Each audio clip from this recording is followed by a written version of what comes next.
Yun, annyeonghaseyo, magandang araw po sa lahat po ng ating mga manonood at mga mag-aaral ng ating Korean class. Hi! This is Joshua, Koreano, nagtuturo po ng Korean sa Tagalog.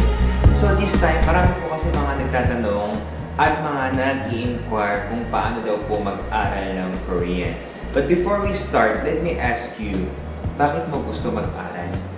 At sa lahat po ng mga nag-aaral ng ating Korean, karamihan po sa kanila, meron pong mga common thing kung saan po sila nahihirapan. So this time, I would like to share with you why it is hard to learn Korean, especially when it comes to speaking. Tanungin ko muna yung mga sarili po natin. Pagka nag-aaral po ba tayo, binibigkas po ba natin?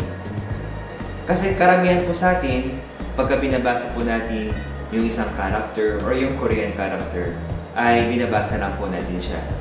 Pero iba po kasi yung pagka binabasa po natin siya at pagka binabasa po natin ng merong bigkas.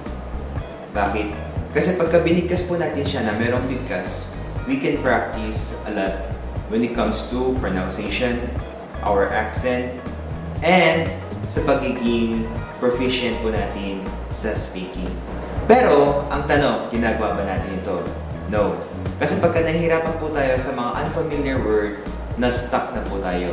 So here is my advice whenever you practice Korean. So first, for example, we have annyeonghaseyo. When we pronounce this word, sabihin natin ito yung unfamiliar word na medyo na-challenge po tayo. So we start by syllable by syllable. Annyeonghaseyo. So pagka natapos na po yung step na to, let's try to do two syllable. Annyeonghaseyo. And once you finish two syllables, three syllables naman. Annyeonghaseyo.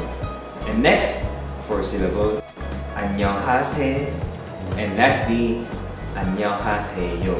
So, pagka i-practice po natin siya para po mas maging effective, you practice by writing and speaking with a loud and clear voice. So by this way, one of the efficient and effective way of learning Korean, pagka kayo po ay nagpa-practice when it comes to reading. So since marami pong mga nagtatanong sa atin, you can comment here in our comment section kung ano pa yung mga ibang bagay na gusto niyo pong malaman at matutunan. Para po sa ating susunod na video, I'm going to share you kung ano po ba yung pwede po nating magawa.